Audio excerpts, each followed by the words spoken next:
अच्छा, ये 12th में एक सबसे बड़ा टॉपिक ये है और थोड़ा कंसेप्चुअल भी है इलेक्ट्रोस्टैटिक्स। कंपैरेटिवली बाकी टॉपिक से थोड़ा टफ लग सकता है, बट हम लोग तो रोटेशन पढ़ चुके हैं, कोई दिक्कत नहीं। बच्चों इसमें दो वर्ड है, electro. Electro is related to charge और स्टैटिक्स। स्टैटिक्स मींस रेस्ट में। तो इस टॉपिक में हमें क्या पढ़ना है? चार्ज जब रेस्ट में हो तो क्या प्रॉपर्टी शो कर रहा है, वो कैसे इंटरेक्ट कर रहा है। इंटरेक्ट मींस एक चार्ज दूसरे चार्ज पे कितना फोर्स लगा रहा है और in which direction it is applying the force, यही डिस्कस करना है। तो बच्चों इस चैप्टर में हम चार्ज के इंटरेक्शंस को डिस्कस करेंगे when charges are at rest. Clear?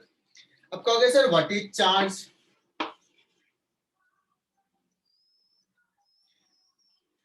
तो इतना आइडिया तुम लोगों को पता है 9th-10th से ही। In nature there are two types of charge and this is a basic property. This is charge in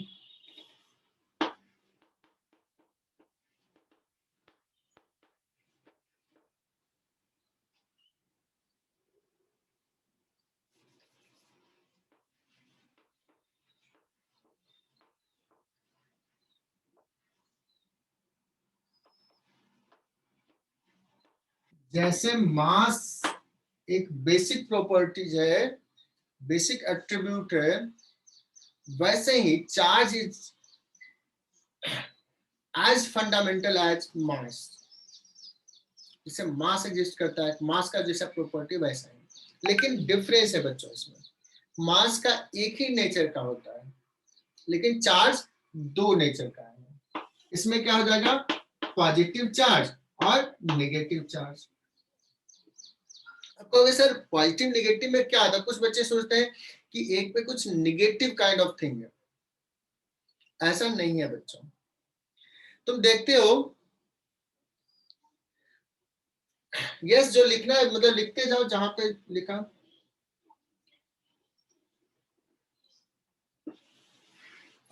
Sanskrit में पूछी सर लिखना है क्या? यस थोड़ा थोड़ा लिख सकते हो।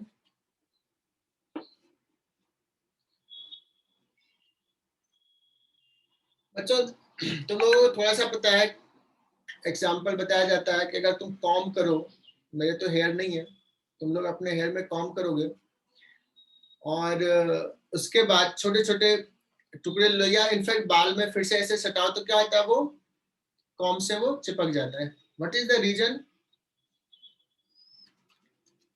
Anyone? Static electricity. Static electricity. Static electricity होता है। मतलब इस प्रोसेस में हुआ क्या? अगर हमने कॉम किया सो व्हाट हैज हैपेंड, क्या हुआ उसमें? स्टैटिक इलेक्ट्रिसिटी डेवलप हो। यश ने कहा स्टैटिक इलेक्ट्रिसिटी डेवलप हुआ। कैसे डेवलप हुआ? हेयर में कॉम में चार्ज आ जाता। कॉम में चार्ज आ गया, कहां से आया? फ्रिक्शन। फ्रिक्शन के कारण आया, लेकिन आया कहां से? ठीक है, चलो सही बता रहे हो तुम लोग। अच्छा दो बॉडी है, अभी ये न्यूट्रल है, ये भी न्यूट्रल है। ये बॉडी मास ए है, इसका मास सपोज बी है, सॉरी ये बॉडी बी है। कॉम और हेयर अगर हमने रब किया बच्चों तो ड्यू टू फ्रिक्शन क्या हुआ? एक बॉडी का इलेक्ट्रॉन ना ट्रांसफर हो गया, इस पे हो गया। अब इतना तो सबको पता है, चूंकि केमिस्ट्री पढ़ चुके हो, फिजिक्स में भी काफी चीजें पढ़ चुके हो, कि जो मटेरियल है वो बहुत सारे एटम से बना हुआ। एटम किससे बना हुआ? इलेक्ट्रॉन एंड प्रोटॉन से, है ना बच्चों? तो इसमें बहुत सारे इलेक्ट्रॉन्स है, बहुत सारे प्रोटॉन्स है। अगर जितने इलेक्ट्रॉन्स है उतने ही प्रोटॉन्स है, तो इस बॉडी को बोलेंगे न्यूट्रल बॉडी। ये भी अभी न्यूट्रल है suppose, but because of the friction जब हम लोग इसको रब किए तो एक बॉडी से इलेक्ट्रॉन्स इस पे चला गया। तो इस पे बच्चों क्या हो जाएगा? Deficiency of electrons.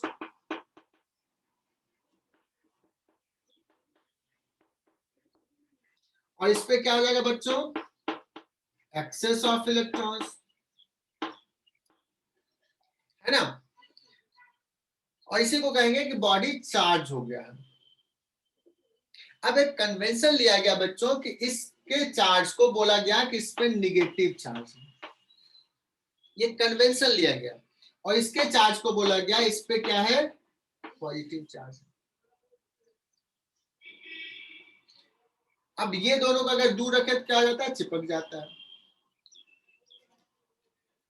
मान लो एक बॉडी सी है और सी को भी बी से रब किया, या एक दूसरा बॉडी है ए डैश, इसको भी रब किया, और फिर इन दोनों को पास में लाते हैं तो क्या होता है, रिपल्सिव फोर्स लगता है।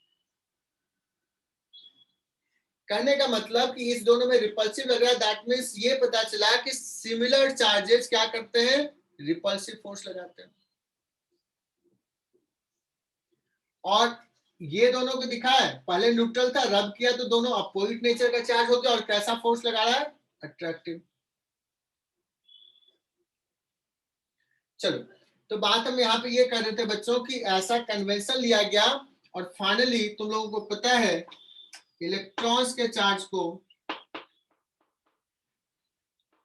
निगेटिव बोलते हैं और प्रोटॉन के चार्ज को पॉजिटिव बोलते हैं। अगर स्टार्टिंग में ही ये कन्वेंशन होता कि इलेक्ट्रॉन्स के चार्ज को पॉजिटिव बोलते हैं और प्रोटॉन्स को निगेटिव बोलते हैं, तो क्या कुछ डिफरेंस हो जाता, क्या कुछ गलत हो जाता, क्या नहीं, सिमिलर होता, कोई दिक्कत नहीं होती। ये तो सिर्फ कन्वेंशन लिया गया। सो मेरा कहने का मतलब ये है कि इस पे निगेटिव काइंड ऑफ थिंग कुछ नहीं है, इस पे पॉजिटिव काइंड ऑफ थिंग नहीं है, दोनों पे जो चार्ज है वो नेचर अपोजिट है, इसलिए एक को पॉजिटिव और एक को निगेटिव से रिप्रेजेंट करते हैं। और ऐसा करने से फायदा, ऐसा क्यों कर पाते हैं, बिकॉज जब हम दोनों को पास लाते हैं बच्चों, तो एक दूसरे को वो नलिफाई कर देता है। तो प्लस माइनस ऐड होकर जैसे जीरो हो जाता है, वैसा यहाँ पे होता है।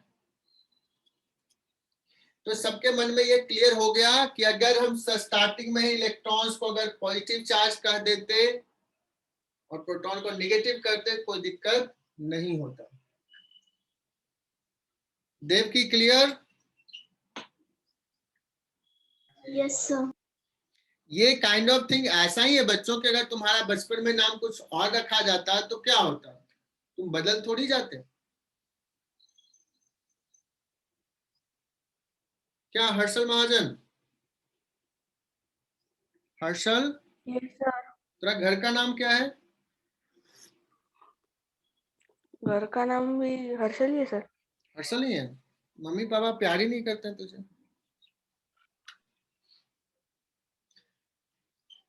जिसको मम्मी पापा प्यार करते हैं, कितना करते हैं बच्चों, ये इसका मेजरमेंट मैं बताता हूँ। कितने नाम, डिफरेंट नाम है तुम्हारे घर पे, मम्मी कुछ और नाम से, पापा कुछ और नाम से, और नहीं करते हैं मतलब पापा प्यार नहीं करते हैं। जाकर लड़ लेना आज। देवकी को से पूछो, देखो कितने नाम है उसके। सर घर का नाम श्रावणी है। श्रावणी, देखे। और नानी के यहाँ कुछ और बोलते होंगे तुम्हें? श्रावणी बोलते हैं। देखा कितना सुंदर मेजरमेंट बताया है। चलो बच्चों, अब तुम लोग थोड़ा सा बताना बच्चों कि अगर हम इसको रब किए और इस पे निगेटिव चार्ज आ गया, जो हमारा कन्वेंशन है, इस पे पॉजिटिव चार्ज आ गया, और इलेक्ट्रॉन्स का कुछ मास होता है कि नहीं, या मासलेस है इलेक्ट्रॉन्स? नेग्लिजिबल है सर। नेग्लिजिबल, कम है, लेकिन कुछ तो मास है।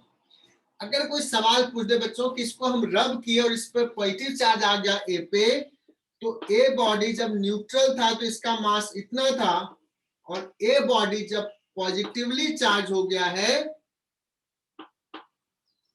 तो इसका मास ये है। तो दोनों के मास में क्या डिफरेंस होगा बच्चों? स्लाइटली होगा, लेकिन क्या होगा? Is it exactly equal?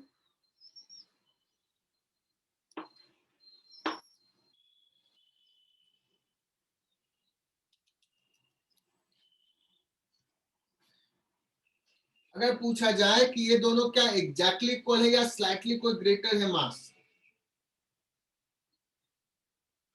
पहला वाला ग्रेटर है सर। न्यूट्रल वाला ग्रेटर है या प्लस वाला ग्रेटर है? न्यूट्रल वाला। न्यूट्रल न्यूट्रल वाला। न्यूट्रल वाला। ये बच्चों ग्रेटर है बिकॉज इसमें इलेक्ट्रॉन्स पहले था और इलेक्ट्रॉन्स यहाँ से भाग गया, थोड़ा मास कम हो जाएगा।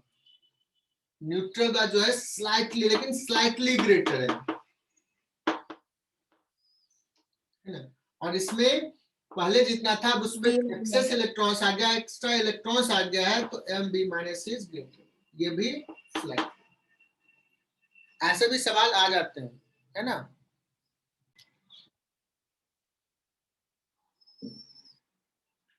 तो एक न्यूट्रल बॉडी था, मैंने कहा इस पे 1 कूलम चार्ज लाना है पॉजिटिव, तो इससे कितना इलेक्ट्रॉन्स बाहर लाना है? ओके सर, बहुत ही simple, 1 coulomb is equal to n into e, and e कितना है 1.6 into 10 to the power minus 19, है ना? सो n कितना आ जाएगा बच्चों? 1/1.6 into 10 to the power minus 19, ये 19 ऊपर चला गया बच्चों। सपोज ऐसे लेता हूं 100/1.6 इंटू, या 10 ही लेता हूं, 10 टू द पावर 18, सही लिखा क्या?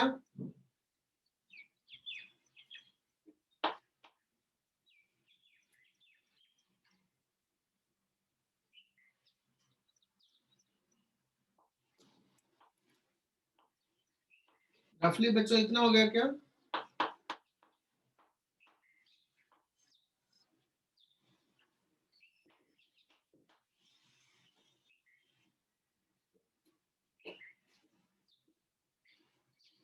समझ में आ रहा है? अगर इतना पैसा भी तुम्हारे पास हो गया तो दुनिया का सबसे अमीर आदमी बन जाओगे कि नहीं?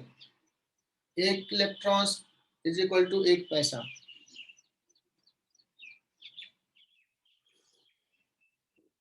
सोचना बच्चों कितना है?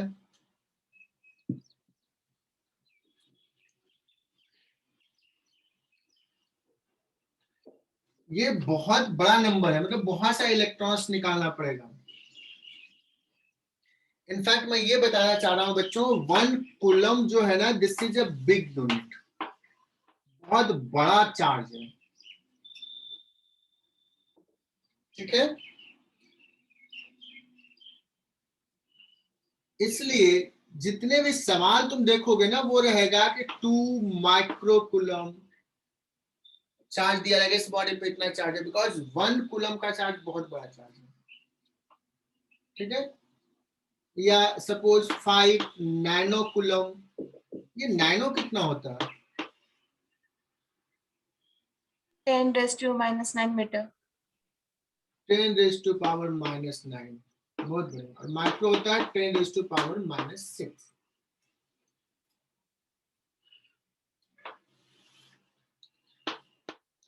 एक बच्चों सवाल है, देखते हैं, ये चेक करता है कि तुम लोग केमिस्ट्री मन से पढ़ रहे हो कि नहीं पढ़ रहे हो। एच.सी. वर्मा का ही सवाल है, उन्होंने कहा कि 100 ग्राम वाटर में टोटल कितने इलेक्ट्रॉन्स हैं?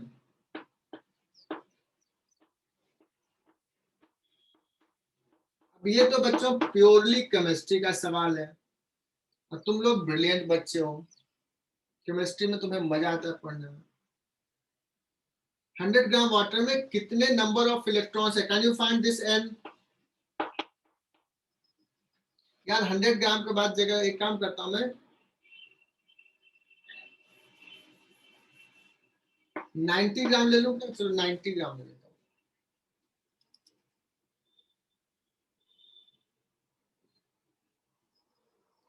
जस्ट बच्चों देखते हैं कौन कौन सा बच्चा सॉल्व करता है इसको।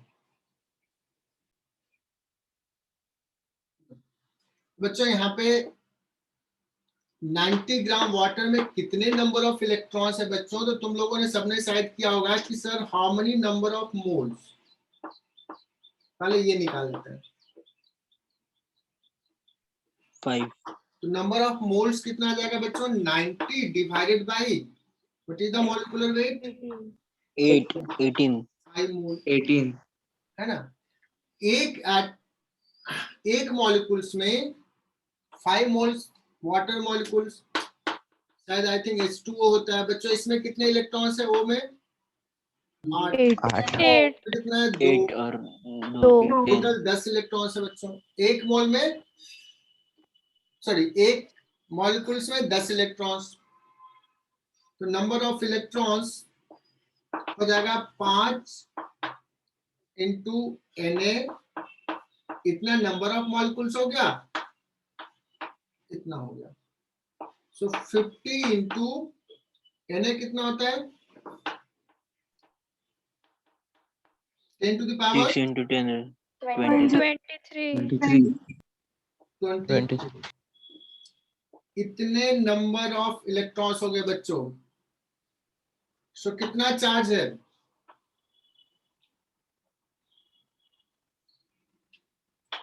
टोटल अगर पूछा जाए how much charge on this 90 gram water, electrons का चार्ज,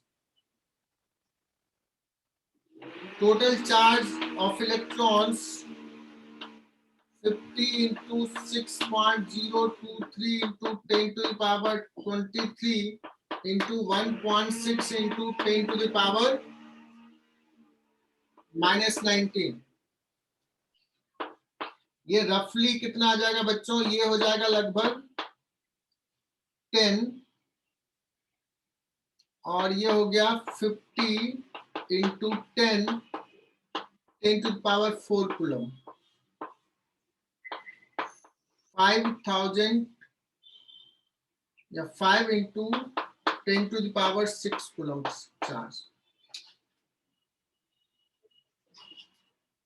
अब कहोगे सर ये सब क्यों निकाल रहे हो, क्या फायदा है? थोड़ा सा आगे मैं समझाऊंगा।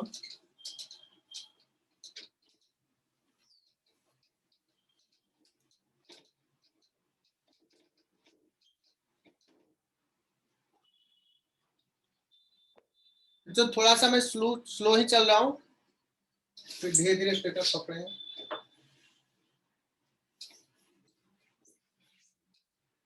अगर पूछा जाए कि किसी बॉडी पे जो चार्ज होगा वो कितना हो सकता है, तो अभी हमने बताया बच्चों कि इलेक्ट्रॉन्स ट्रांसफर होता है एक से दूसरे पे। तो क्या चार्ज हो सकता है? 1 इलेक्ट्रॉन जा सकता है, 2 इलेक्ट्रॉन जा सकता है, 10 इलेक्ट्रॉन जाएगा। इलेक्ट्रॉन्स हाफ में डिवाइड होकर नहीं जाएगा। सो किसी भी बॉडी पे चार्ज जो होगा बच्चों वो प्लस माइनस एनी ही होगा। और इस कंसेप्ट को क्या बोलते हैं? Quantization of charge. बहुत बढ़िया। क्वांटाइजेशन का मतलब होता है बच्चों डिस्क्रीट, अलग अलग, और इसका अपोजिट जो होगा वो होगा कंटिन्यूअस। जैसे अगर पूछा जाए, एग्जांपल बताता हूं, एक केस में मैं मिल्क लेता हूं और एक केस में मैं एप्पल लेता हूं। बच्चों कौन सा क्वांटाइज्ड है? एप्पल। एप्पल या तो एक एप्पल ले सकते हैं, 2 ले सकते हैं, 3 ले सकते हैं, लेकिन मिल्क में कंटिन्यूअस फ्लो है जो हम परसीव करते हैं। हालांकि वो भी क्या है, मॉलिक्यूल्स में होंगे, वहां भी क्वांटाइजेशन है, बट हमारे पॉइंट ऑफ व्यू से वहां पे कंटिन्यूअस फ्लो है। मैं थोड़ा सा ले सकता हूँ, थोड़ा ज्यादा ले सकता हूँ, थोड़ा और ज्यादा ले सकता हूँ, है ना, ऐसा होगा। ठीक है। सो बच्चों चार्ज जो है क्वांटाइज्ड है, बट इलेक्ट्रॉन्स का चार्ज इतना छोटा है, इतना छोटा है कि हमें, अगर हम नॉर्मल वर्किंग में देखें तो वो भी हमें कैसा लगेगा? कंटिन्यूअस फ्लो लगेगा, बट है एक्चुअली में क्वांटाइज्ड। ठीक है। तो कहने का मतलब अगर कोई कहे कि किसी भी बॉडी पर ना 2.5 इलेक्ट्रॉन्स का चार्ज है, तो कहोगे ये स्टेटमेंट गलत है। अब क्वांटाइजेशन पे एक HC1 में सवाल है बच्चों, जो बच्चे डाउट में पूछते हैं। उन्होंने कहा है कि 2 चार्ज है और अभी हम कूलम्स लॉ नहीं पढ़ाए, बट तुम लोग जानते हो 1 मीटर से सेपरेटेड है। पूछे दोनों चार्ज के बीच में what is the minimum possible force. Minimum force क्या होगा दोनों चार्ज के बीच में। अब ये पूछ दिया बच्चों, बच्चे पूछते हैं सर चार्ज तो दिया हुआ नहीं है, मैं कैसे निकालूं। सिंपली कह दिया दो चार्ज है। तो यहाँ पे ये हेल्प करेगा कि मिनिमम पूछा है, मतलब फोर्स होता है कितना है बच्चों, K Q1 Q2। अभी जस्ट बताऊंगा, K का वैल्यू फिक्स है, R भी दे दिया 1 मीटर। तो ये मिनिमम कब होगा बच्चों, जब Q1 Q2 मिनिमम है। Q1 Q2 मिनिमम कितना हो जाएगा, E से तो कम हो नहीं सकता है। बात आई समझ में। Yes, sir. Prathamesh clear, sir. Good. Next आते हैं बच्चों, पहला ये हो गया क्वांटाइजेशन ऑफ चार्ज। दूसरा कंसेप्ट ले लेते हैं बच्चों, conservation of charge.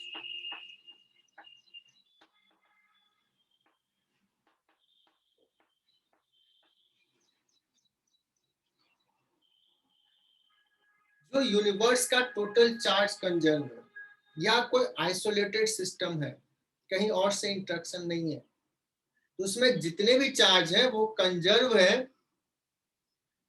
Charges neither can be created not it will be destroyed. लिख लो अपने मन से, टोटल चार्ज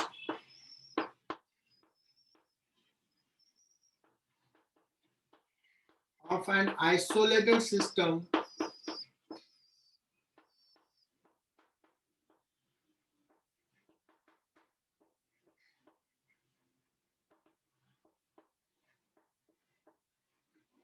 जैसे बच्चों अगर कोई कहा जाए कि एक बॉडी है, इसमें सपोज -2 माइक्रोकूलम का चार्ज है, और एक दूसरा बॉडी है बी जिसमें सपोज कि +3 माइक्रोकूलम का चार्ज है, और दोनों को ना हमने ज्वाइन करा दिया,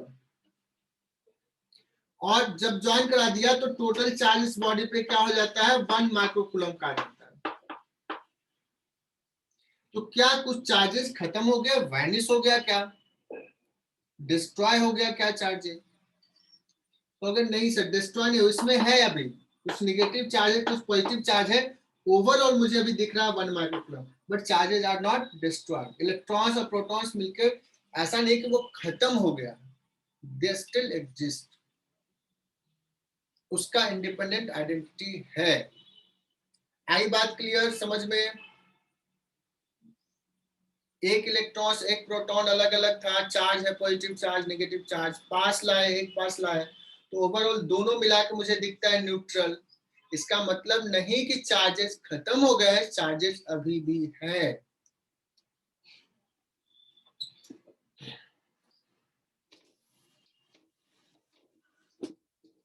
ये हो गई बच्चों छोटी मोटी बातें, और इस पे कोई सवाल तो बनेगा नहीं, थोड़ा मोड़ा पूछ सकता है मेडिकल में। हमें तो पढ़ना क्या है,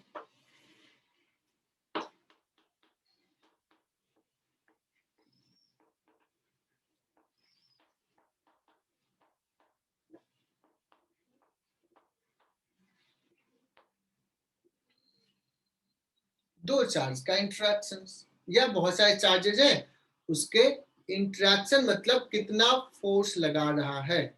तो ये कौन सा प्रिंसिपल बताएगा, कौन सा लॉ,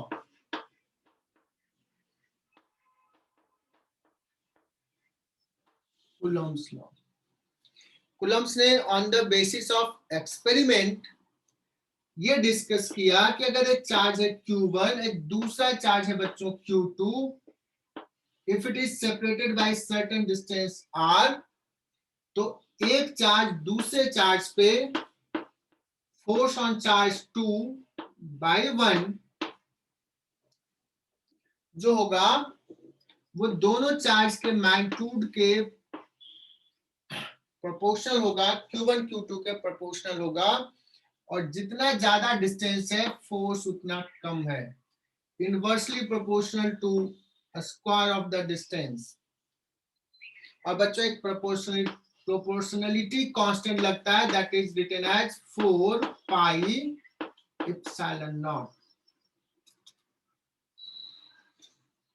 है ना। और ये क्या है बच्चों, एक वेक्टर क्वांटिटी है।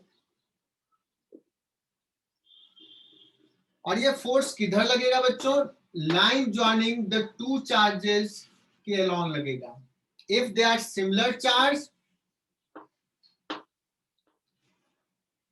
तो रिपल्सिव लगेगा। अवे तो देखो ये यूनिट वेक्टर लिखा है, position vector of 2 with respect to 1 in that direction. अगर अपोजिट नेचर का चार्ज है तो अट्रैक्टिव लगेगा अलोंग द लाइन। तो देखो इसमें बहुत सारा इंफॉर्मेशन है बच्चों, बहुत सारा इंफॉर्मेशन। आर जो है दोनों के बीच का डिस्टेंस है।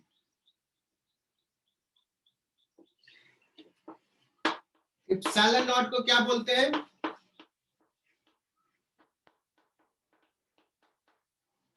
Permittivity, permittivity of free space. कहोगे सर व्हाट इज परमिटिविटी। बच्चों एक ऐसा प्रॉपर्टीज है फ्री स्पेस का जो इलेक्ट्रिसिटी से रिलेटेड है ना। मीडियम का एक ऐसा प्रॉपर्टी, इसका कुछ वैल्यू होता है। और बच्चों वैल्यू ध्यान में रखना है, रट्टा नहीं मारना है। 8.85 इंटू 10 टू द पावर क्या होता है, एनीवन। अमोल बाशी ने, कैन यू टेल मी।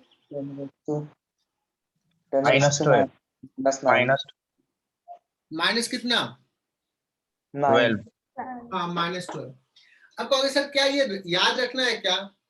जो मेडिकल में कभी कभी कंपैरिजन पूछ देता है, ऐसे सवाल बताओ इसका वैल्यू इसका वैल्यू कौन बड़ा है कौन छोटा है, तो you should have just idea.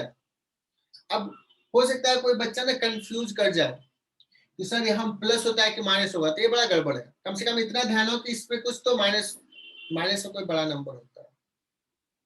अब इलेक्ट्रॉन्स का चार्ज का मैग्नीट्यूड, एप्सिलॉन नॉट का मैग्नीट्यूड में कंपैरिजन पूछ देगा कौन बड़ा है, तो कंपैरिजन थोड़ा ध्यान में रखना है। इसका यूनिट कोई बता सकता है क्या मुझे। एप्सिलॉन नॉट को अगर इधर लेके आ गए तो फोर्स आ जाएगा नीचे, तो एप्सिलॉन नॉट का यूनिट क्या हो जाएगा, कूलम स्क्वायर पर newton metre square. Coulomb square पर न्यूटन मीटर स्क्वायर। क्या बच्चों ये रट्टा मारना है क्या, क्या रट्टा मारना है गौरी, कि एप्सिलॉन नॉट का ये यूनिट होता है, ये तो पता ही है। तो बच्चों ये पूछा जा सकता है, and you can write this. Mahak Modi, is it clear. Yes, sir. ठीक है बच्चों, अगर मान लो इस पूरे वैल्यू जो है ना ये इतना बड़ा, अगर यहाँ पे एप्सिलॉन नॉट पुट कर दिए तो इसको ना ऐसे बोलते हैं, जनरली इतना बड़ा लिखने की जगह पे के लिखना प्रीफर करते हैं बच्चों। So if you put the value, it is approximately, it comes out as 9 into 10⁹. 10⁹. 10⁹. और अगर k का कोई पूछे unit, what is the unit of k? Newton Meter square upon Coulomb square. Coulomb square. बच्चों clear. तो अभी तो हम लोग क्या लिखेंगे, physical to k Q1 Q2 by r square. और क्या हो जाएगा अगर सिमिलर चार्जेस हैं, कैसा होगा बच्चों, रिपल्सिव। और अपोजिट नेचर का चार्ज है तो कैसा होगा, अट्रैक्टिव। Attractive. डायरेक्शन क्या होगा, along the line joining the two charges. तो अभी इलेक्ट्रोस्टैटिक्स में ना रियली बता रहा हूं, 4 से 5 लेक्चर्स जो अभी जाएंगे वो इलेक्ट्रोस्टैटिक्स बस 2 मिनट में खत्म हो जाएगा। थ्योरी जो इलेक्ट्रोस्टैटिक से रिलेटेड है और तुम्हें आता है इनफैक्ट वो पहले से।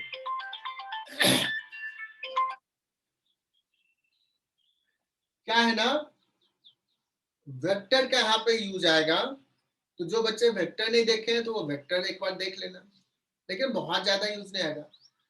और इंटीग्रेशंस का मैं पढ़ा रहा हूँ बच्चों, तो थोड़ा इंटीग्रेशंस का भी यूज कराऊंगा, है ना।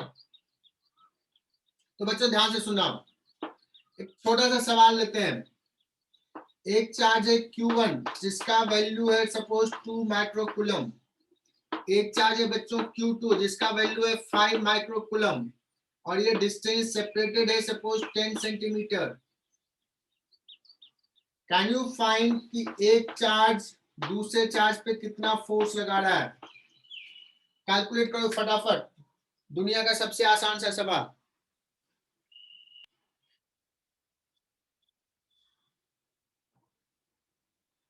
आयुष तूने यूनिट क्या दिया? मैंने फोर्स पूछा आयुष, तूने यूनिट में सी दिया है। क्या करो, लॉकडाउन में पढ़ाई कम हो रही थी, फोर्स का यूनिट न्यूटन में आएगा। मुझे लगता है आयुष एक डिजिट का मिस्टेक है। Now you have written newton. सिर्फ 2 बच्चों का आंसर आया, एक का सही एक का गलत।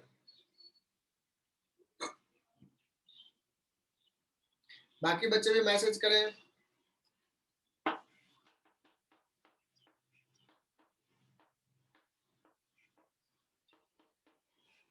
प्रथमेश की आवाज नहीं आ रही है, नहीं है क्या कनेक्टेड? प्रथमेश भाई हो सर, भी नींद खुली नहीं है लगता। खुल गई है। खुल गई? पहचान रहे हो? हाँ सर। चलो 9 इंटू 10⁻⁹ Q1 हो गया बच्चों 2 माइक्रोकूलम, दैट मीन्स -6। Q2 हो जाएगा 5 into 10⁻⁶ divided by R square. कितना लिखें बच्चों? 10 10 स्क्वायर स्क्वायर। 0.1 का स्क्वायर लिखूं? 0.1 स्क्वायर। 0.1 का स्क्वायर, बिकॉज ऐसा ही में लिखना है। बहुत बढ़िया तनिष्का, सही आंसर है तुम्हारा। 9 इंटू 10⁻⁹, 5 इंटू 2 10 हो जाएगा बच्चों, 10⁻⁻12 डिवाइडेड बाई 10⁻⁻2, है ना। तो ये बच्चों 2 और ये 3 और ये 9 3 12 होता है बच्चों, ये -12 तो गया, बच गया 9 न्यूटन। उस बच्चे को तो 12 क्या होता है नहीं पता।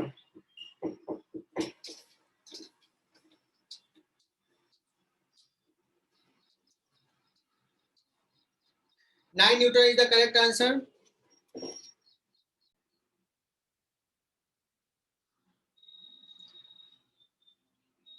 So there is a point charge Q1 at origin जिसका वैल्यू दे दिया है Q2 at this point P, coordinate is given, force on Q2 by Q1 निकालना है, वेक्टर फॉर्म में निकालना है बच्चों।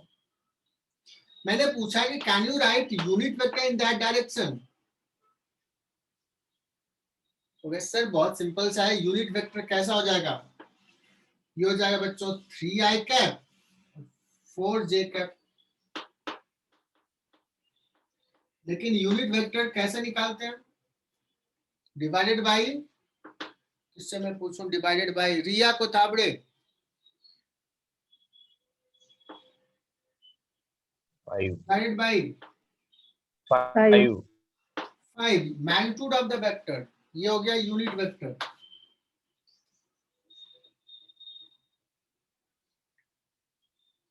तो हमें क्या चाहिए? वेक्टर लिखना है तो पहले फोर्स लिख लेते हैं और फिर यूनिट वेक्टर ले लेते हैं। आर कैप एफ का जो भी लिखना है।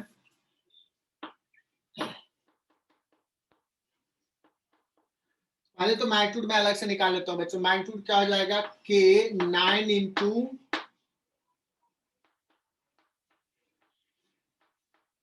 Q1 5 into 5 बच्चों 10 to the power -12 divided by 5 into 5 into 10 raised to power कितना?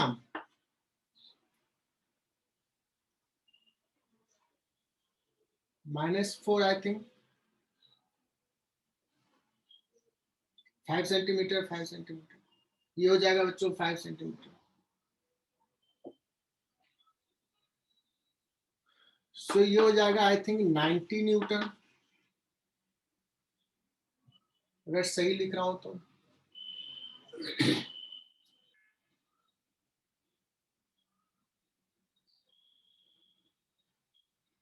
नाइन्टी न्यूटन आ गया. बच्चों यहाँ पे हम लोग क्या लिखेंगे? 90 newton into 3i cap plus 4j cap divide by 5 that is equal to 18 into 3i cap plus 4j cap. बच्चों दिस इज योर आंसर. या इसी को कहेंगे फोर्स इज इक्वल टू आ जाएगा 72i कैप, नहीं sorry 54i cap plus 72j cap.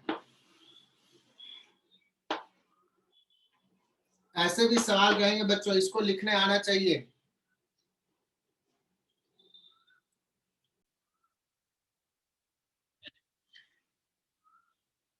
So till now we are discussing कि what is the force between the 2 point charges. लेकिन अगर सपोज 3 चार्ज हो, 4 चार्जेस हो सिस्टम में, मोर देन 2 चार्जेस हो,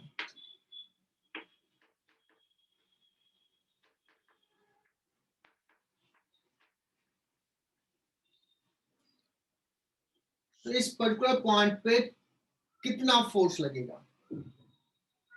कुछ Q1 लगाएगा बच्चों, कुछ Q2, कुछ Q3. कुलम्स ने कहा कि Q1 Q पे कितना फोर्स लगाएगा, ये 2 पॉइंट चार्ज के बीच का फोर्स बताया था. और उन्हें तब बताया जब और कोई चार्ज नहीं, यही 2 पॉइंट चार्ज है. लेकिन क्या अगर और भी चार्जेस प्रेजेंट होगा तो क्या इसका इस पे फोर्स वही रहेगा या चेंज हो जाएगा? है ना, हो सकता है ना चेंज. जैसे देखो अभी प्रथमेश जो होगा वो लेट के पड़ रहा होगा, सोया होगा बेड पे, और मान लो अभी पापा उसके आते हैं, गेट खटखटाते हैं, तो कैसे पड़ेगा? लेट के या बैठ के?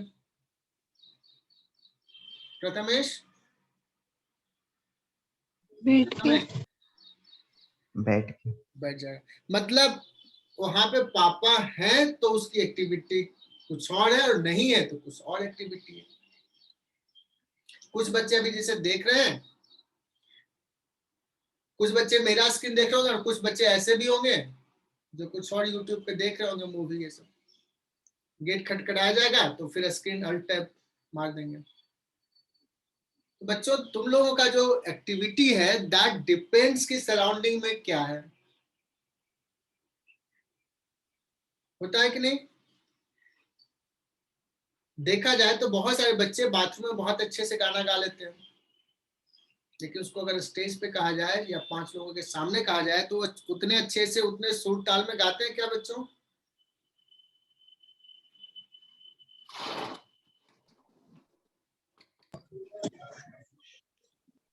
नहीं गाते हैं. कुछ बच्चे गाते होंगे. मेरा कहने का मतलब यहाँ पे ये था बच्चों, सिंपल सा मीनिंग में समझाना चाह रहा हूँ कि ये चार्ज इस पे जो फोर्स लगाएगा क्या इसके प्रेजेंस से अफेक्टेड होगा जैसा कि हम लोग होते हैं, या ये अनअफेक्टेड होगा? तो बात ये है कि ये अनअफेक्टेड होता है.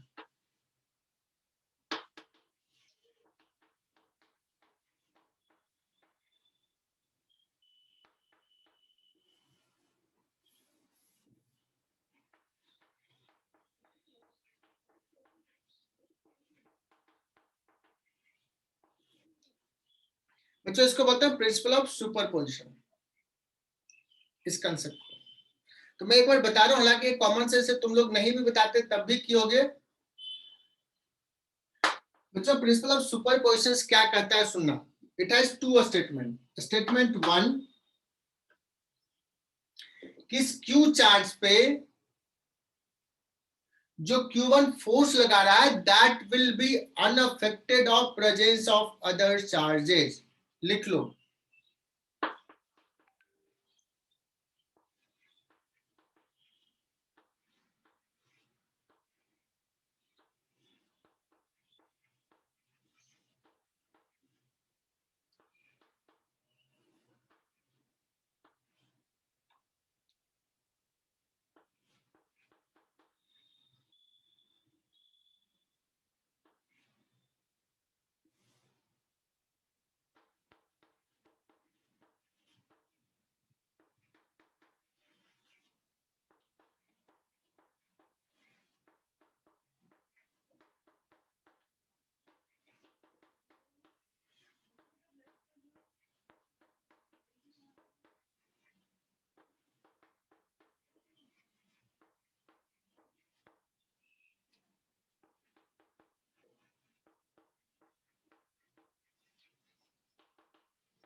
तो ये हैंडराइटिंग पता चल रही है, भूल गए तुम लोग?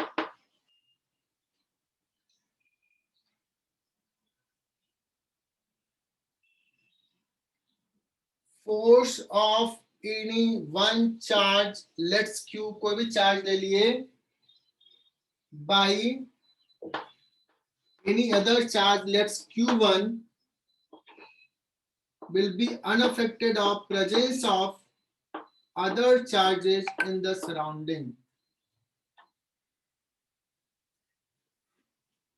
This is first statement बच्चों, is it clear? क्या human being principal of superposition को फॉलो करता है? नहीं सर।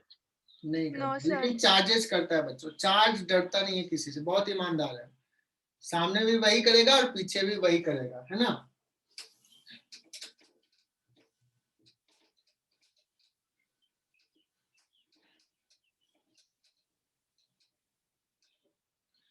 चलो बच्चों, तो इसका दूसरा स्टेटमेंट क्या है? Principle of superposition says that कि net force on any one charge let's Q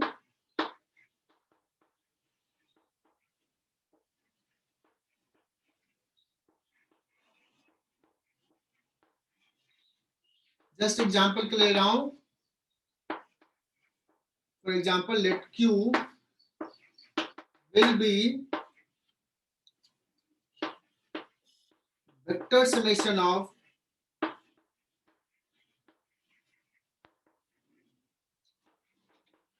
all individual forces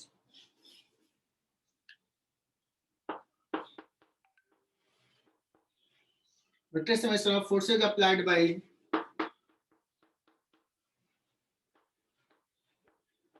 all individual forces, sorry, all individual charges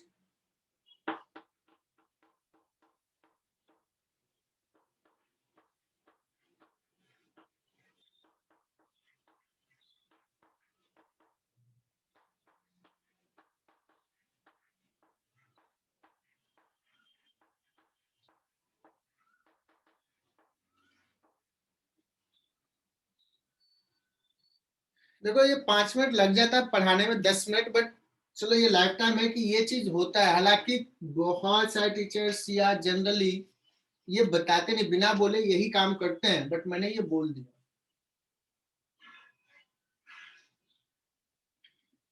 बच्चों यहां तक समझ में आया क्या? Yes, sir. Principal of superposition का Sir.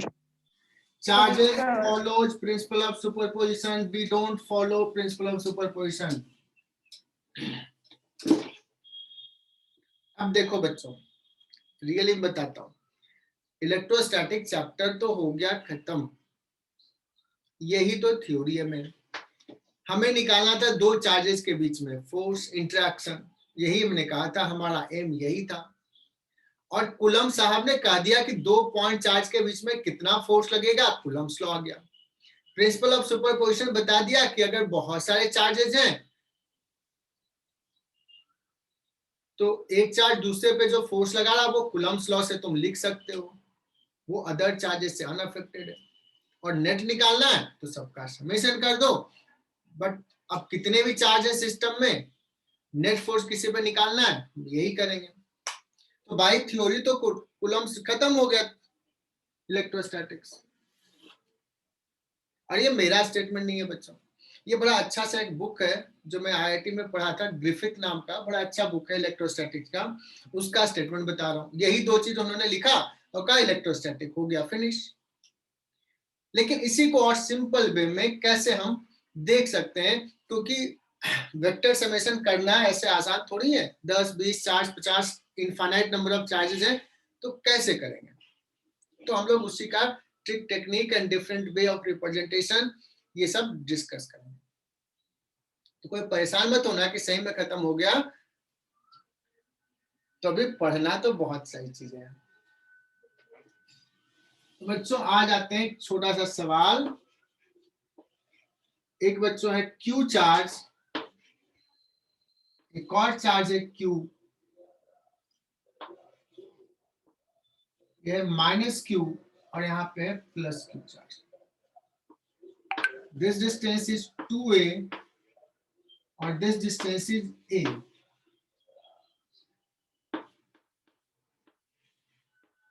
Force on Q charge क्या है बच्चों? This is x axis. Force on Q charge कितना होगा? Small Q charge. वैसे बहुत ही सिंपल सा है। फोर्स ऑन स्मॉल क्यू जो है वो दो लगा रहा है चार्ज, एक ये पॉजिटिव वाला भी लगा रहा है और एक नेगेटिव वाला भी लगा रहा है। पॉजिटिव वाला जो लगा रहा है इस पे, वो लगाएगा के capital Q small Q upon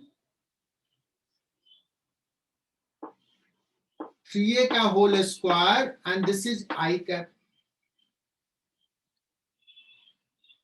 और जब बच्चों फोर्स लिखना है तो ना मैग्नीट्यूड ही लिखो।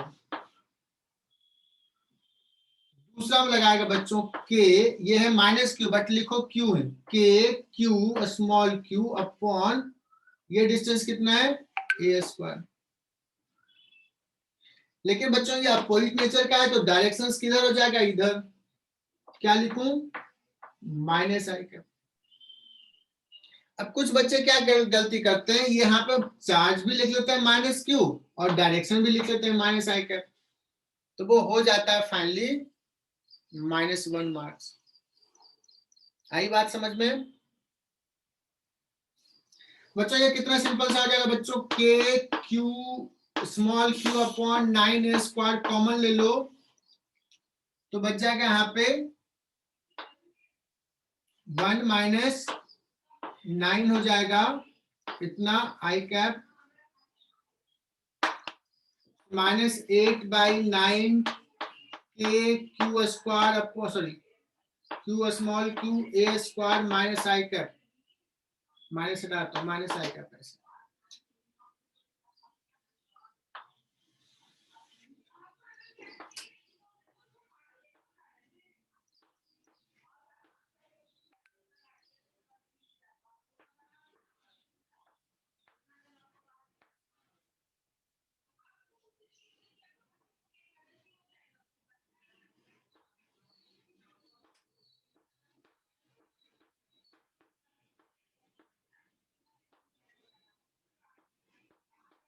बच्चों आज का लास्ट सवाल,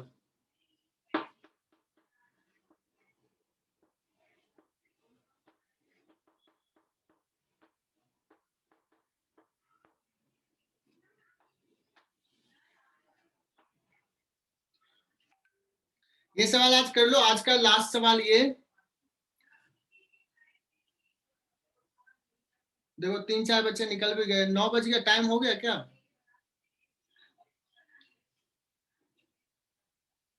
चलो टाइम हो गया है।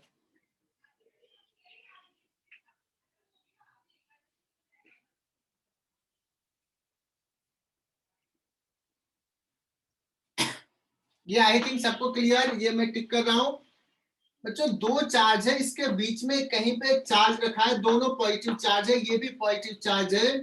What should be X so that net force on Q is equal to 0?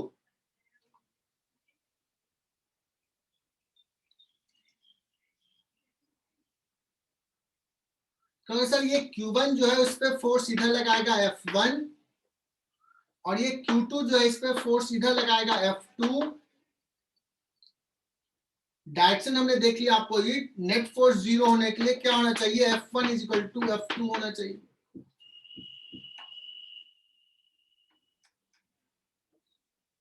F1 क्या हो जाएगा बच्चों, K Q1 Q upon x square. F2 कितना होना चाहिए, K Q2 Q upon A minus x का स्क्वायर।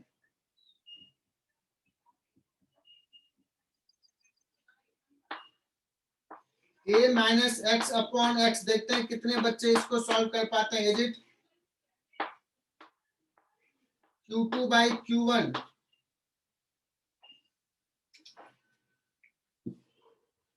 और देखना मैं फाइनल एक्सप्रेशन लिख रहा हूं,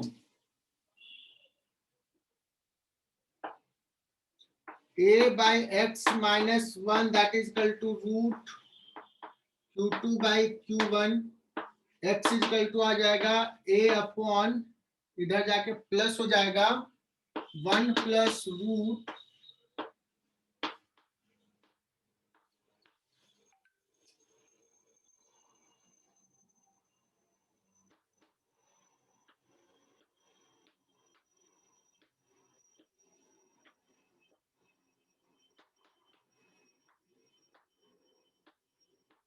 बच्चों जैसे एक्सप्रेशन याद रखना है, ध्यान में रख लो। मेडिकल वाले बच्चे ये ध्यान में रख ले, हो सकता है ऐसे सवाल नीट में आते हैं और तुम इतना लिखने की जगह, हाँ मैं सबको नहीं करा, कुछ बच्चे इसको याद रख सकते हैं और जिनको कंसेप्ट क्लियर है वो सिंपल ऐसे जाएंगे।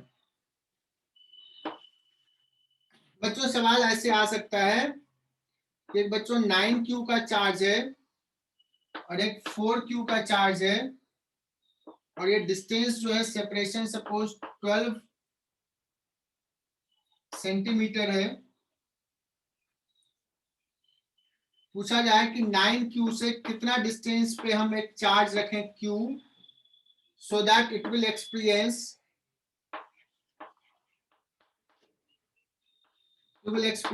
0 force। फटाफट बता दो और आज का क्लास यहीं फिनिश।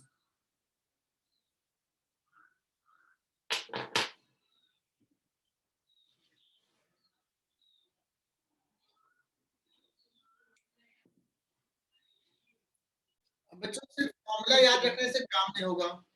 तनिष्का मुझे लग रहा है कि तुम्हारा आंसर गलत है। नहीं नहीं नहीं, सॉरी सॉरी, तनिष्का दूसरा आंसर था। हाँ, अब बच्चों दया समझना, यहाँ पे दे दिया चार्ज 9Q, यहाँ पे चार्ज दे दिया -4Q, ये है 12 सेंटीमीटर का डिस्टेंस। मैं पूछूं रीजन 1, नहीं 1 2 और ये 3, in which region we should place a force charge Q so that it will experience 0 force। किस रीजन में चार्ज को मैं रखूं so that it may experience 0 force on this line। Rohit कहां रखें, क्या reason 2 is the correct answer?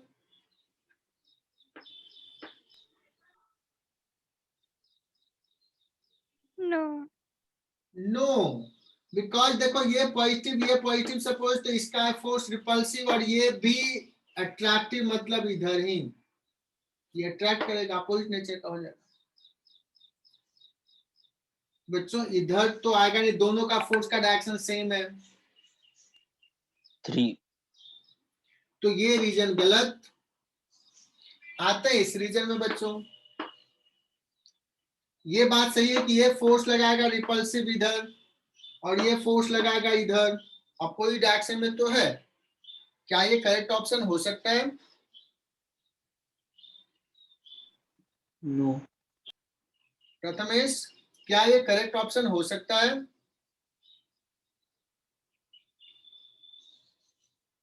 Prathamesh क्यों 1 is the incorrect option? तेरी नींद नहीं खुली है।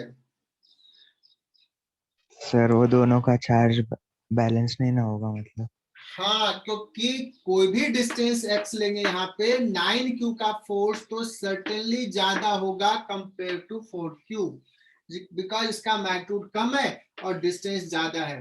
तो 9q के फोर्स को ये कभी बैलेंस नहीं कर पाएगा बच्चों, इसलिए ये रीजन भी गया। और अगर हम बात करें थर्ड रीजन का तो क्या होगा, इसका ये चार्ज ज्यादा है बट डिस्टेंस भी ज्यादा है, और ये चार्ज का बट डिस्टेंस कम है, तो इसका फोर्स किसी एक पॉइंट होगा जहां पे इसका फोर्स इसके फोर्स को बैलेंस कर लेगा। एम आई राइट बच्चों? So only third is the correct reason.